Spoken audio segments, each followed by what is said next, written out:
Hi friends, मैं हूं वहीदा और welcome to my channel Waheeda Bilimoria. Friends, आज हम क्लास 3 का चैप्टर टाइम गोज ऑन करने वाले हैं। टाइम आप और मैं बहुत अच्छी तरह जानते हैं कि इसकी उपयोगिता क्या है, इसकी इम्पोर्टेंस क्या है। जो आदमी टाइम की कदर नहीं करता वो जिंदगी में कभी आगे नहीं जा सकता। तो अपने बच्चों को हम यही सिखाएंगे कि टाइम की वैल्यू क्या है और उसका इम्पोर्टेंस क्या है। लेकिन उससे पहले उन्हें टाइम क्या है वो तो बताना पड़ेगा। तो वो हम इस चैप्टर में करेंगे। आज हम पार्ट 1 करने वाले हैं इस चैप्टर का, जहां पे हम उन्हें एक छोटा सा पजल बताएंगे जिससे वो खेलते खेलते समझ जाएंगे कि डेज किसे कहते हैं, मिनट्स किसे कहते हैं, वीक क्या होता है, आर क्या होता है। और इसके बाद वो जान जाएंगे कि अब ये छोटे छोटे डिफरेंसेस उनके लिए कितने महत्व के हैं। आप यकीन जानिए फ्रेंड्स कि इतने छोटे बच्चे जो आपके हैं, इस चैप्टर के बाद वो बर्थ सर्टिफिकेट के बारे में भी जान, अगर उनका बर्थ ईयर कोई भी है जैसे कि 2004, 2010, तो 10 इयर्स के बाद कौन सा साल आएगा, या फिर 2025 में वो कितने साल के होंगे, ये सब कैलकुलेशन भी इस चैप्टर में है। बहुत इंटरेस्टिंग होने वाली है आपके बच्चों के लिए और आपके लिए भी। तो चलिए शुरू करते हैं हमारा सफर time goes on. Welcome friends, आज हम स्टार्ट करेंगे हमारा chapter time goes on. As the sun sets सुमाना वेक्स अप। सन सेट करते टाइम तो फ्रेंड्स हम उसके बाद लेट नाइट में सोते हैं। ये तो अगर वो उठ रही है तो सन सेट नहीं, सन राइजेस होना चाहिए। फ्रेंड्स, इसके बारे में आपको आंसर्स पीछे दिए गए हैं, उनमें से आपको चूज करके ऑपोजिट्स लिखने हैं। तो व्हाट अ लवली इवनिंग, अगर सन राइज हुआ है फ्रेंड तो वो इवनिंग नहीं, वो मॉर्निंग होना चाहिए। She washes her face fast in 2 hours। Hours यानी घंटे यानी बहुत बड़ा टाइम। एक आवर में 60 मिनट्स होती है फ्रेंड, और 60 मिनट्स अगर 2 hours में 120 मिनट्स हो गई, तो 120 मिनट्स थोड़ी लगती है हमें मुंह धोने में। हमें तो सिर्फ 2 मिनट लगती है। हम सोप लिया और अपने मुंह पे मल के हम 2 मिनट में फेस जो है हमारा वॉश कर सकते हैं, और वो भी फास्ट कहा गया है। तो यहाँ पे फ्रेंड्स आवर्स की जगह पे मिनट्स आना चाहिए। And runs out. She goes straight to the bird's nest. उसने एक बर्ड का नेस्ट देखा था। देखिए, सुबह हुई है, सनराइज हुआ है, सुहाना उठी है और उसने फटाफट से मुंह धोया है और वो स्ट्रेट आउट वो बर्ड के नेस्ट की ओर गई। She has been watching the eggs for the last few months. देखिए फ्रेंड्स, एग्स में से बच्चे निकलना जिसे हैचिंग कहते हैं, उसे मंथ्स नहीं लगते, उसे डेज लगते हैं। तो यहाँ पे मंथ्स की जगह पे हमारा डेज आना चाहिए था। She was waiting for the baby birds to come out but before she can blink her eyes in a week. देखिए, हमें आंख झपकने में, पलके झपकने में वीक नहीं लगते कि ना ही मिनट लगती है, उसमें तो हमें सेकंड्स लगते हैं। लेकिन यहाँ पे इन अ मोमेंट, यहाँ पे आएगा इन अ मोमेंट या फिर सेकंड्स, जो भी है वो। तो यहाँ पे इन अ मोमेंट लिखेंगे। A cat jumps on the tree.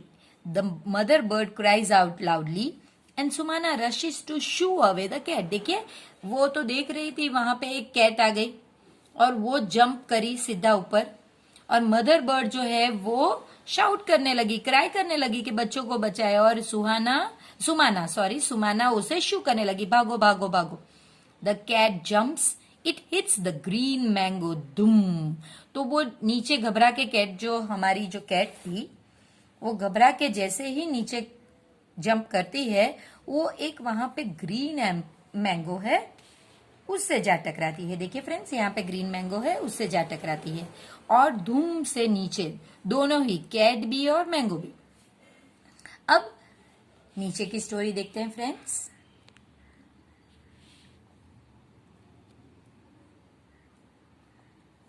In 2 days it is on the ground. अब ऊपर से मैंगो को और कैट को नीचे पड़ने में 2 days नहीं, 2 seconds लगेंगे friend. It is on the ground. Oh how sad, the mango is still not fully ripe. वो तो पकी ही नहीं है कैरी. इट नीडेड वन मोर, एक और अगर उसको वीक मिल जाता, वीक यानी फ्रेंड्स 7 days, तो अगर एक मोर वीक मिल जाता तो वो पक जाती कैरी to become sweet. Suddenly Sumana sister call out. अब उसकी बहन जोर से चिल्ला रही है और कह रही है, are you still not hungry?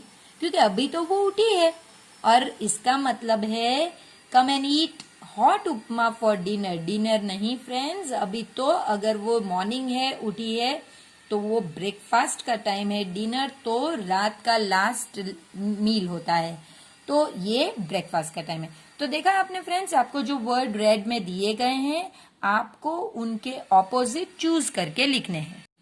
ये जो एक्टिविटी है फ्रेंड्स पेज नंबर 96 पे, इसमें आपको पूछा गया है कि कौन सी एक्टिविटी मिनट्स का टाइम लेती. देखिए मिनट्स कौन सी एक्टिविटीज आवर्स में लेंगी और कौन सी एक्टिविटीज डेज में लेगी.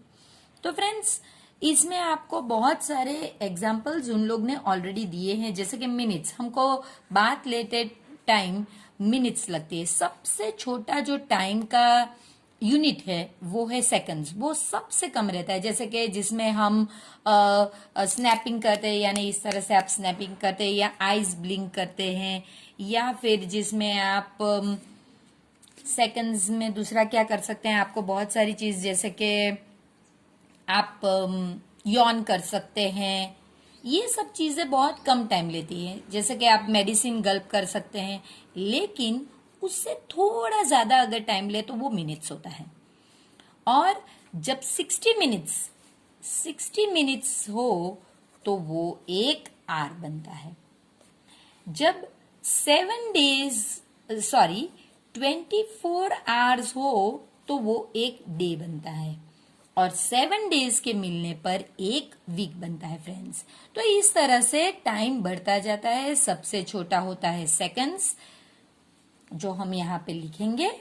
सबसे छोटा यूनिट होता है सेकंड्स, उससे थोड़ा बड़ा यानी कि 60 सेकंड्स पे 1 मिनट, ये 60 सेकंड से बनती है. और 60 मिनट से बनता है 1 आवर. उसके बाद 24 आवर्स से बनता है 1 डे. 7 डेज से बनता है 1 वीक. और अगर 30 या 31 डेज ले तो वो बनता है 1 मंथ. और 12 मंथ्स ले तो बनता है 1 ईयर. तो फ्रेंड्स इस तरह से टाइम बढ़ता जाता है. ये सभी टाइम के यूनिट है. सबसे छोटा है सेकंड्स और बड़ा है ईयर. अभी हम इतने ही सीखेंगे. इससे ज्यादा जो है वो हम आगे के क्लासेस में, ज्यादा तो नहीं है लेकिन इससे थोड़े डिटेल में है, वो हम आगे के क्लासेस में देखेंगे. तो चलिए, अब ये जो एक्टिविटी इन्होंने दी है इसमें हम अपने आप से आपको ये सब एक्टिविटी फिलअप करनी है. तो मैं आपको फिलअप करके बताती हूँ कि किस तरह से आपको मिनट्स में बाथ, बॉयल, मिल्क, इसके अलावा कौन सी एक्टिविटीज हो सकती है. देखिए फ्रेंड्स, मैंने आपके लिए लिस्ट बना के रखा है. Takes minutes. मिनट्स में आप एक ग्लास वाटर पी सकते हैं, आप अपने हेयर कोम कर सकते हैं, ब्रेकफास्ट ले सकते हैं, या शूज पहन सकते हैं, या यूनिफॉर्म पहन सकते हैं 1 मिनट में. Take hours. फ्रेंड्स ये जो मैंने 60 मिनट्स लिखी है that is equal to 1 hour. ये 1 आवर के लिए है, लेकिन जिसमें आर से ज्यादा, इसलिए तो यहाँ पे देखिए एज दिया गया है, आर से ज्यादा टाइम लिया है. तो वो कौन सा है? इसमें 1 आवर हो सकता है, 2 आवर, 3 आवर, 4 आवर. तो वो कौन सी एक्टिविटीज है? जैसे कि आपको शर्ट सिलना है, to stitch a shirt, to set curd, दही जमाना है, और स्कूल डे जो 5 आवर्स का होता है, कहीं 5 से ज्यादा भी, 5 और 6 के बीच में भी होता है. To prepare a chapter. कभी कभी मैथ्स का चैप्टर प्रिपेयर करने में हमें ज्यादा टाइम लगता है, या ईवीएस का चैप्टर प्रिपेयर करने में अगर 2 घंटे लगते हैं तो मैथ्स का 2.5 घंटे लगेंगे. टू वॉच अ मूवी, ये 3 आवर्स का है, लेकिन अगर आप कोई कार्टून मूवी वॉच कर रहे हैं तो 1.5 आवर की भी हो सकती है. To cook dinner, to dry clothes, to run for 5 kilometres. इसी तरह टेक्स डेज, ये जो मैंने है ये 24 आवर 1 डे के लिए है.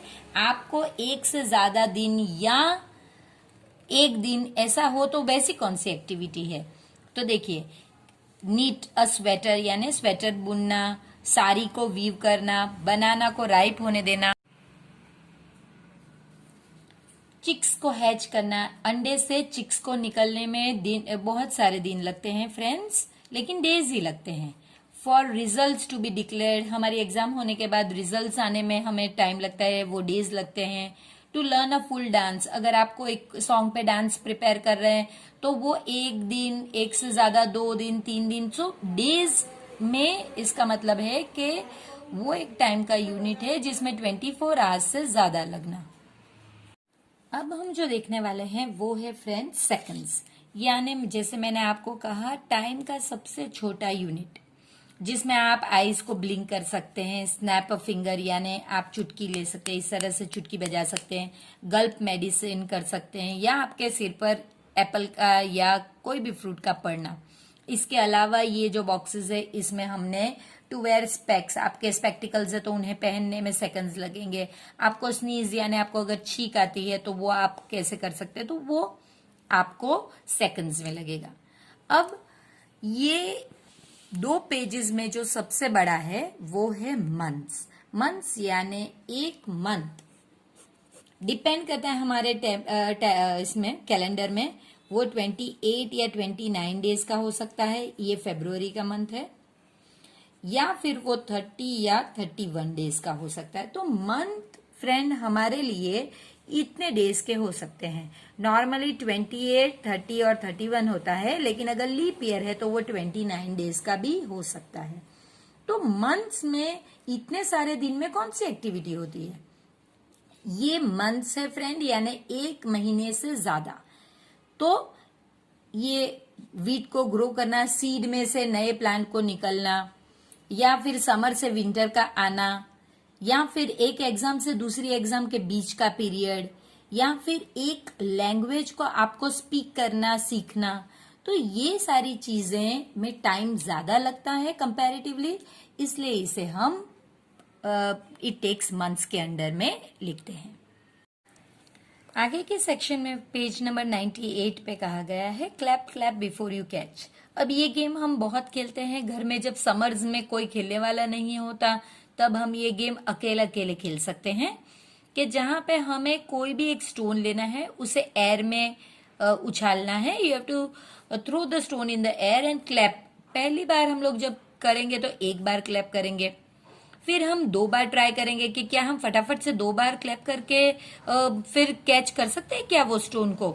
फिर हम इस तरह से धीरे धीरे अपनी क्लैप्स का जो नंबर है वो बढ़ाते जाएंगे, तो देखेंगे कि हमारी कितनी कैपेसिटी है, हम कितना ऊपर उछाल जैसे कि डालते हैं, और फिर कितनी क्लैप कर सकते हैं, वो अलग अलग लोगों के लिए अलग अलग होगा। तो इसमें अब थोड़ा सा ट्विस्ट लाके ताथई डिफरेंट क्लैप्स, ये गेम कुछ खेलते हैं। इसमें फ्रेंड्स आपको करना क्या है कि आपको 2 से 3 चीज एक साथ करनी है। पहले तो हम क्या करते थे कि पहले सिर्फ वो उसे थ्रो किया ऊपर और हमने क्लैप किया। अब आपको देखिए क्या करना है, आपको क्लैप करना है 1 2, या फिर क्लैप करते साथ आप 1 2 अगर क्लैप नहीं करे तो आप ताथई ताथई ताथई बोल सकते हैं। और उसके साथ आप उसमें पहली बार आपने समर्स में स्टोन थ्रो किया था और फिर आपने क्लैप किया था, अब आपको ताथई ताथई बोलना है और उसके साथ अपने फीट को स्टैम्प करना है। तो स्टैम्प करते टाइम आप लेफ्ट राइट करना है। फिर आपको अगर आपको ताथई जमता है तो आप 2 से 3 बार क्या करेंगे, 1 2 में तो आप बोलेंगे 1 2 3, लेकिन ताथई में तो ताथई तत् ताथई तत् ताथई तत्, ये ऐसे ही हो गया जैसे 1 2 3 1 2 3। और उसमें आपको लेग्स का भी रिदम रखना है, आपको लेफ्ट राइट लेफ्ट, या फिर राइट लेफ्ट राइट इस तरह से करना है। तो हाथ का आपको बोलने का रिदम रखना है, साथ में आपको हाथ का रिदम रखना है, तालियों का, ताथई का, और साथ में आपको पैरों का भी रिदम रखना है। 3 रिदम एक साथ रखना है फ्रेंड्स। सो क्या आप वो कर सकते हैं? और अगर कर सकते हैं तो प्लीज मुझे लर्न विथ वहीदा @gmail.com पे बताइए, ताकि हम भी एक शाउट आउट दे सकें उन सारे बच्चों के लिए जो ये कर सकते हैं। आपको अपने लिए ये बनाना है। इस तरह से आप कार्ड में बनाएंगे तो इंटरेस्टिंग होगा, और अगर अभी समझना है तो हम पेपर पे बनाते हैं। फ्रेंड्स, मैंने इस तरह से एक रैंडम नंबर लिया है, किसी का भी एज है, ये किसी कोई पर्टिकुलर इंसान की एज नहीं है, ये सिर्फ एक एग्जाम्पल है। आप यहाँ पे अपनी एज लिखिए और अपनी मदर से उनकी एज पूछिए, या और अपनी नानी से उनकी एज पूछिए। माई एज टुडे से 26 years.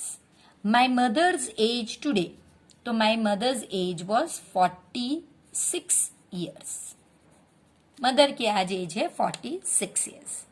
My mother's age today, तो मेरी मदर्स की मदर की एज जो है वो है 64 years. My mother's age when I was born, अब मेरी मम्मी की एज जब मैं बॉर्न हुआ था, तो ये तो बहुत डिफिकल्ट होगा, कहाँ मम्मी को याद रहेगा। लेकिन आपके पास तो है एक ट्रिक। आप क्या कर सकते हैं कि मदर की एज और मेरी एज को सब्ट्रैक्ट कर सकते हैं। जैसे कि मदर की एज 46 है और मेरी एज 26 है, तो इन्हें मैं सब्ट्रैक्ट करूंगी तो आंसर आएगा 20। तो तब मेरी मम्मी की उम्र क्या होगी जब मैं बॉर्न हुई थी, तो आप इस तरह से लिखिए 46 minus 26 that is equal to 20 years। देखिए कितना आसान है। My mother's age when I was born, अब मदर्स की एज अभी क्या है फ्रेंड्स, 64 years, और उसको सब्ट्रैक्ट करना है, और मेरी एज क्या है फ्रेंड्स 26 years। तो आपको 64 में से 26 सब्ट्रैक्ट करना है, तो आप देखेंगे कि ये आपका हो गया 38 years। देखिए, my mother's age when my mother was born, तो देखिए मदर इनकी एज 64 और मेरी मदर की एज क्या है फ्रेंड्स 46। तो आपको 64 माइनस 46 करना है,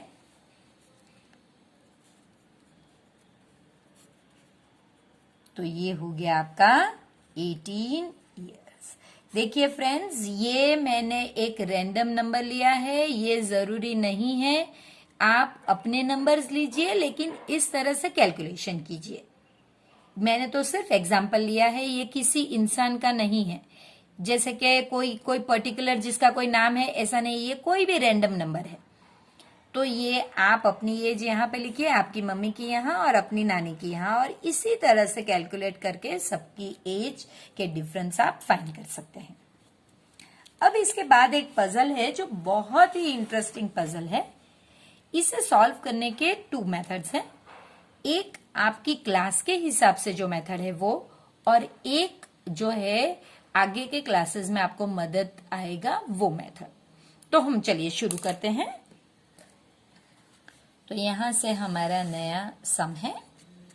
Irfan's mother is twice as old as him, यानी इरफान जितने भी साल का है, मम्मी ट्वाइस का मतलब है 2 इंटू इरफान्स एज।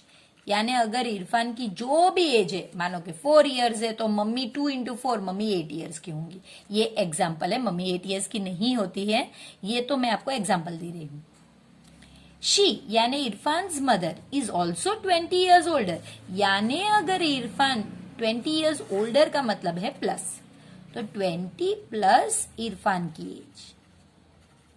देखिए, मम्मी के लिए दो चीज कही गई है कि उसकी मम्मी की एज इरफान से डबल है, यानी 2 इंटू डबल और ट्वाइस सेम वर्ड है, तो 2 इंटू इरफान की एज, और मम्मी की एज उससे 20 years ज्यादा भी होनी चाहिए। दोनों चीज होनी चाहिए फ्रेंड्स। तो चलिए, ये इरफान की एज हमें पता होती तो हमें तो सब कुछ पता हो जाता, तो वो हम यहाँ पे इस तरह से लिखते हैं। देखिए, अब हम हर एक नंबर जो इरफान की एज के होगी उसके लिए मम्मी की एज कैलकुलेट करेंगे।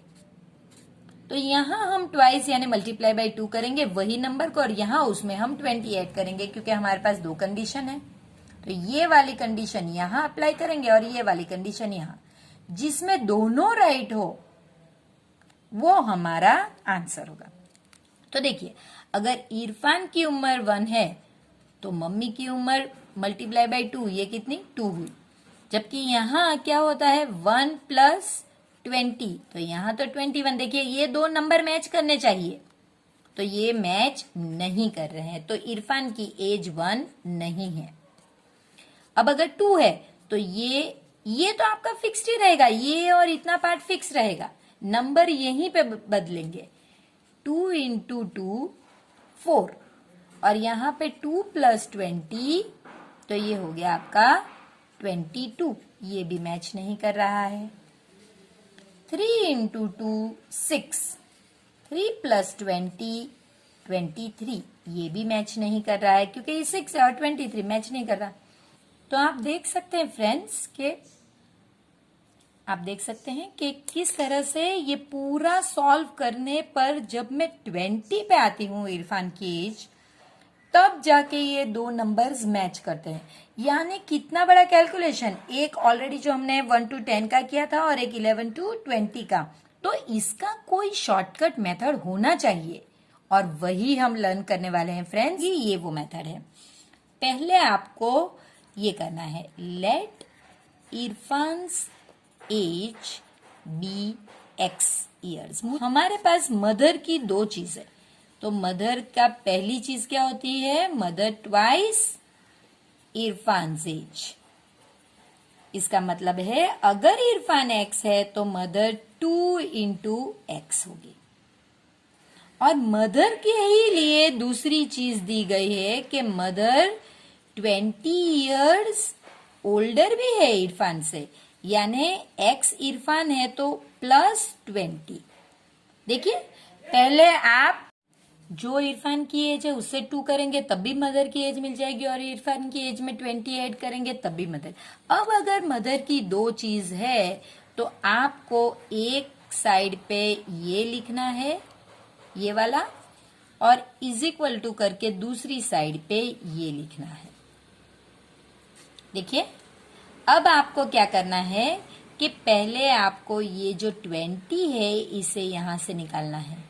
अगर 20 ये साइड पे प्लस है तो जब आप इसे इस साइड पे लाएंगे तो वो हो जाएगा माइनस। या फिर आप सेकंड थिंग ये कर सकते हैं, देखिए मैं यहां पे लिख रही हूं 2x is equal to 2 multiply by x का मतलब है 2x, x प्लस 20। अब ये अगर आप यहाँ पे लाते हैं, जैसे मैंने आपको बताया दोनों चीज कर सकते हैं फ्रेंड्स, लेकिन आपको सोचना होगा कि अगर मैं यहाँ लाती हूँ तो यहाँ पे नंबर तो है ही नहीं, ये तो पूरा नंबर है, जबकि ये तो x के साथ है। तो अगर मैं ये लाती हूँ तो मुझे प्रॉब्लम होगी। देखिए यहाँ पे भी x है और यहाँ पे भी x है, x को आप एप्पल कहिए, तो यहाँ पे आपके पास 2 एप्पल है और यहाँ पे 1 एप्पल है, दोनों एक ही चीज है, तो आप इसे शिफ्ट करिए। तो ये आप कुछ नहीं कर रहे हैं तो इसे ऐसे ही रहने देंगे। अब ये इस साइड पे प्लस है तो ये साइड पे जब इज इक्वल टू के, ये इज इक्वल टू के इस साइड पे आएगा तो ये माइनस हो जाएगा। और ये कुछ नहीं, इसकी जगह तो हमने चेंज ही नहीं की, तो वो जिसकी जगह हम चेंज नहीं करते उनमें कोई फर्क नहीं आता फ्रेंड्स। प्लस 20 है तो आप इसके आगे प्लस नहीं लिखा तो वो प्लस ही माना जाएगा। अब ये क्या है, 2 एप्पल में से 1 एप्पल आपको निकाल देना है, तो आपके पास 1 ही एप्पल बच जाता है। आप यहाँ पे 1 एप्पल लिख सकते हैं। और x क्या था फ्रेंड्स, देखिए x क्या है, इरफान की एज है, तो इसका मतलब इरफान इज 20 ईयर्स। देखिए यहाँ पे 20 आंसर आ गया ना आपका। तो ये अब फ्रेंड्स जो हम देखने वाले हैं वो है बर्थ सर्टिफिकेट। यहाँ पे बिंसी दिया गया है, लेकिन ये सुधा का बर्थ सर्टिफिकेट है। बिंसी का बर्थ, देखिए यहाँ पे नाम के सामने सुधा रमेश चंद्रन त्रिवेदी लिखा हुआ है। जो बिंसी की सर्टिफिकेट है वो पुरानी बुक है, उसमें यहाँ पे नाम बिंसी ही दिया गया है और उसके फादर का नाम भी अलग है, तो ये अलग सर्टिफिकेट है। अब इसमें क्या क्या चीज सीखनी है वो देखते हैं। पहले ये जो बर्थ सर्टिफिकेट होता है उसका फॉर्म नंबर आपको पता होना चाहिए। ये फिक्स्ड फॉर्म नंबर रहता है जो कभी चेंज नहीं होता। इसके बाद ये हमारे कौन से स्टेट में ये बच्चा जन्म लेता है वो पता चलता है यहाँ इस जगह से। तो ये टेक्स्ट बुक के हिसाब से जो सुधा है वो गुजरात में बॉर्न हुई है। ऐसी टेक्स्ट बुक भी है जिसमें मैंने बिंसी का देखा है, तो वो बिंसी के टेक्स्ट बुक में अलग जगह पे है, कहीं केरला हो सकता है, कहीं कुछ और हो सकता है। तो वो आप देखिए कि आपकी टेक्स्ट बुक में जो है आपको वो देखना है।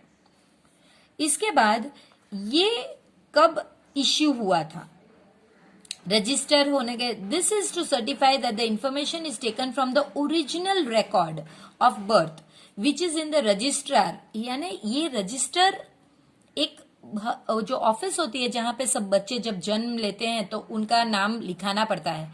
तो वो जो रजिस्टर है वो कौन से ईयर का है और वो कौन सी पंचायत का है।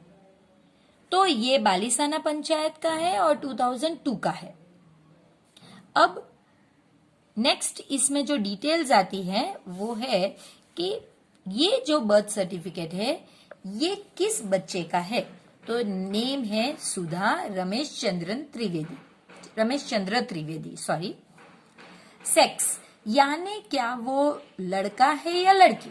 तो अगर ये लड़की है तो फीमेल है, अगर वो बॉय होगा तो वो मेल लिखा जाएगा, और क्योंकि ये गर्ल है तो ये फीमेल लिखा गया है। इसके बाद वो बच्चा कब, यानी कि सुधा के बारे में है, तो सुधा का डेट ऑफ बर्थ क्या है, यानी उसकी बर्थ डेट। तो बर्थ डेट जो है उसकी वो 2/5/2002 है। अब फ्रेंड्स यहां से आपको डेट पता चलती है, यहां से आपको मंथ पता चलता है और यहां से आपको ईयर पता चलता है। तो अगर ये ना भी दिया गया होता तो मुझे पता है कि सेकंड डेट, 5th मंथ कौन सा होगा फ्रेंड, तो हमें पता है जनवरी, फरवरी, मार्च, अप्रैल, मई महीना 5th है। तो ये सेकंड और ये महीना मेरे लिए मई है और ईयर 2002। तो देखिए इसे लिखने की सेकंड मेथड है। इसमें यहां हम नंबर्स में लिखते हैं, जब यहां हम वर्ड्स में लिख रहे हैं। तो सेकंड ये आपका ऑर्डिनल नंबर है, आप देख सकते हैं। सेकंड में नॉर्मली हमारे कार्डिनल्स नंबर जो होते हैं वो यूज करते हैं 1 2 3 4 5। लेकिन अगर आप फर्स्ट, सेकंड, थर्ड, तो जब आप डेट लिखते हैं तो आप इस तरह से लिखते हैं, ऑर्डिनल नंबर होता है। सेकंड में यानी ये 2 के लिए सिर्फ इतना, और ये जो है पूरा ईयर लिखना होता है 2002। अभी क्योंकि हमारा 2020 चल रहा है तो आप 2020 लिखोगे, लेकिन आपको ये टेक्स्ट बुक के हिसाब से करना है तो आपको वैसे ही करना होगा। प्लेस ऑफ बर्थ, ये कौन सी जगह पे बॉर्न हुए, ये जगह जो है ये डिस्ट्रिक्ट का ये इसका नाम नहीं है फ्रेंड्स, ये हॉस्पिटल का नाम पूछा गया है कि वो कहाँ जन्मे है। क्या वो कोई हॉस्पिटल, जो सारी बहुत ही नर्सिंग होम होते हैं उनके नाम पूछे गए, तो वो कि भाई वो कौन सा नर्सिंग होम है। इसके बाद फ्रेंड्स उसके फादर का नाम, तो वो यहां से भी आपको पता चलेगा। ये जो सेकंड पार्ट होता है नॉर्मली ये फादर का नाम और उनकी सरनेम होती, लेकिन ये जरूरी नहीं फ्रेंड्स। यहाँ पे मदर का नाम और सरनेम भी हो सकती है, लेकिन इस केस में ये राइट है। Name of father Ramesh Chandra Trivedi और name of mother Bhartiben Trivedi. अब ये date of registration normally friends ऐसा ही होता है कि जैसे ही कोई बेबी बॉर्न होता है उसका नाम हमें जो भी ऑफिस है वहां पे जाके रजिस्टर तुरंत ही कराना पड़ता है। तो देखिए उसका जो डेट ऑफ बर्थ है और रजिस्ट्रेशन की डेट सेम है, 2 मई 2002। रजिस्ट्रेशन कराने का नंबर, आप अगर 0 ना पढ़े तो चलेगा, अगर स्टार्टिंग में 0 है और इसे हम नहीं पढ़ते तो चलता है 815/02। डेट, अब ये कुछ नई चीज है, date and signature of issuing authority. जो ये सर्टिफिकेट आपको देगा वो यहाँ पे साइन करेगा। और डेट, ये डेट क्या है, इश्यू डेट है, यानी ये कब इश्यू किया गया, यानी ये कब दिया गया। तो ये जो डेट है वो 5 अगस्त 2002 है। तो ये देखिए, इसको हम कैसे लिखेंगे, ये 05 यानी 5th, मैंने कहा ना आपको यहाँ पे पहले आपको ऑर्डिनल नंबर लेना है 5th, ये मंथ 8th यानी जनवरी, फरवरी, मार्च, अप्रैल, मई, जून, जुलाई, अगस्त। तो 8th मंथ इज अगस्त, तो हम लिखेंगे 5th अगस्त, फिर हम एक कॉमा लगाएंगे और हम लिखेंगे 2002।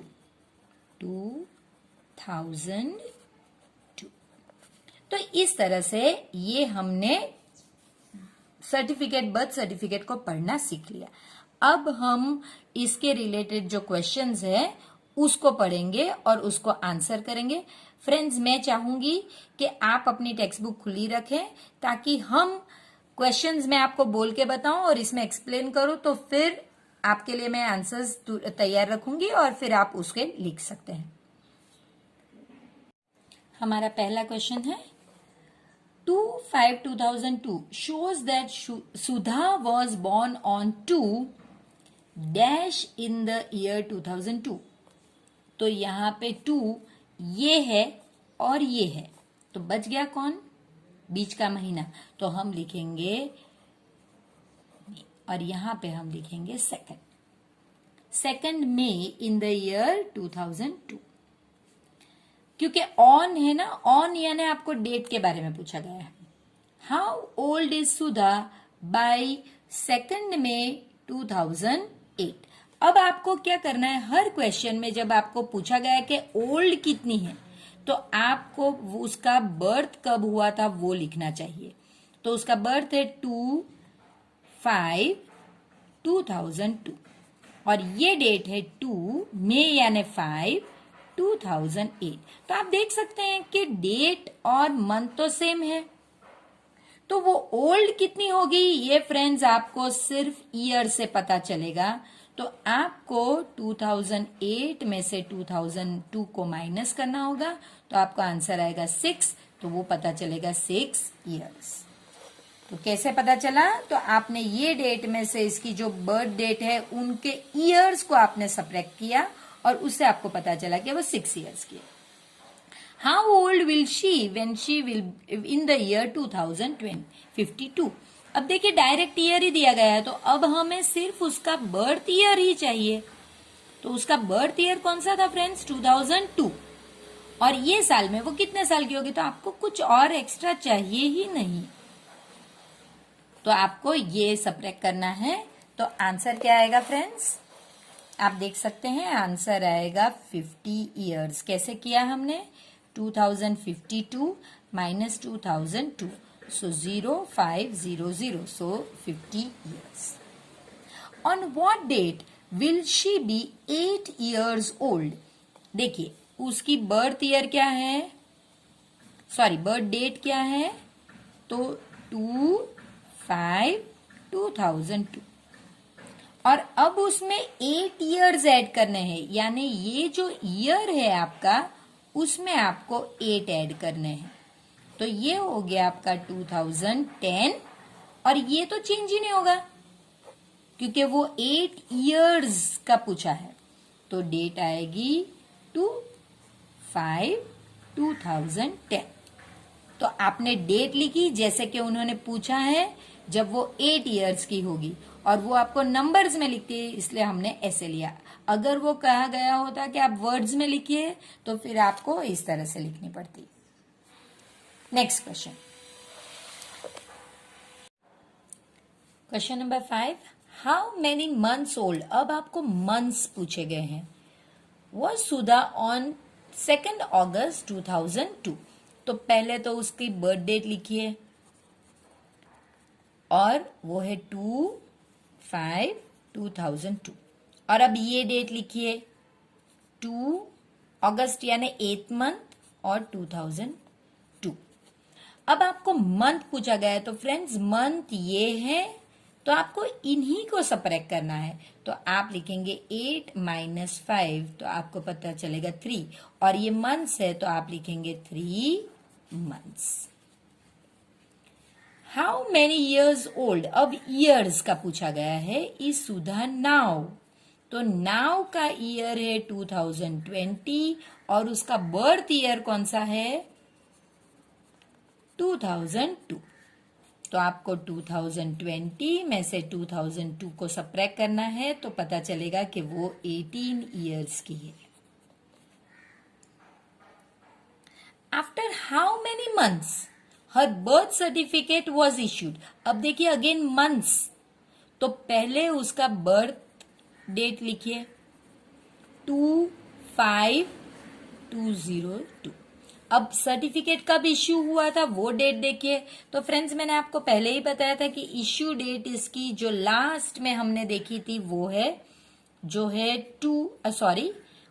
5/8/2002। तो आपको मंथ्स पूछा गया है तो आपको ये मंथ में से ये मंथ सब्ट्रैक्ट करना है। So 8 - 5 that is equal to 3 months. Actually 3 months और 3 डेज भी है, ये 5 है और ये 2 है तो 3 डेज भी है, लेकिन क्योंकि हमें सिर्फ मंथ पूछा गया है हम मंथ्स ही लिखेंगे तो वो 3 मंथ्स होगा। What is the registration number in her certificate? तो रजिस्ट्रेशन नंबर भी मैंने आपको बताया, आप 81502 लिखें या आप 08150 लिखें, दोनों ही सेम है, आप लिख सकते हैं। अब फ्रेंड्स ये कुछ होमवर्क है जो आपको करना है। When were you born? आपकी बर्थ डेट, ये आपकी बर्थ डेट पूछी गई है तो वो आपको लिखनी है। Write your date of birth in numbers, तो अब आपको नंबर्स में यानी इस फॉर्मेट में बर्थ डेट को लिखना है। Do you have a birth certificate? अगर आपके पास बर्थ सर्टिफिकेट है तो आप अपने पेरेंट्स से पूछिए और अपने लिए एक बनाइए। तो फ्रेंड्स ये जो है अब जो मैं आपको बताने वाली हूं ये सेम सुधा का बर्थ सर्टिफिकेट या बिंसी का बर्थ सर्टिफिकेट जैसा ही है। आपको यहाँ पे 5 लिखना है, चेक करना है आपके नंबर में क्या है। नॉर्मली 5 होता है, अगर नहीं है तो जो नंबर आपके बर्थ सर्टिफिकेट में वो लिखिए। आप जिस स्टेट में रहते हैं उस स्टेट का नाम लिखिए। ये आपका ईयर जब रजिस्टर हुआ था, ये कौन से रजिस्टर में है, उस रजिस्टर का ईयर और वो कौन सी पंचायत में है। आपका नाम, आप सेक्स यानी अगर आप लड़का है तो मेल आएगा, लड़की है तो फीमेल आएगा। आपकी डेट ऑफ बर्थ नंबर में और उसके नीचे वर्ड्स में भी, प्लेस ऑफ बर्थ यानी आप कौन सी हॉस्पिटल में जन्मे थे, आपके फादर का नाम, आपके मदर का नाम, आपके रजिस्ट्रेशन का डेट क्या है और उसके बाद उसका नंबर क्या है और ये सर्टिफिकेट आपको कब इश्यू किया था। यहाँ पे आप साइन मत कीजिए क्योंकि किसने इश्यू किया था उसकी तो हमें साइन पता नहीं है और वो करनी भी नहीं चाहिए फ्रेंड्स, तो ये आप रहने दीजिए। तो फ्रेंड्स मैं आशा करती हूँ कि आपको मजा ही आया होगा ये चैप्टर में और अगले वीडियो के लिए भी तैयार रहिए, उसमें इससे ज्यादा मजा आने वाला है।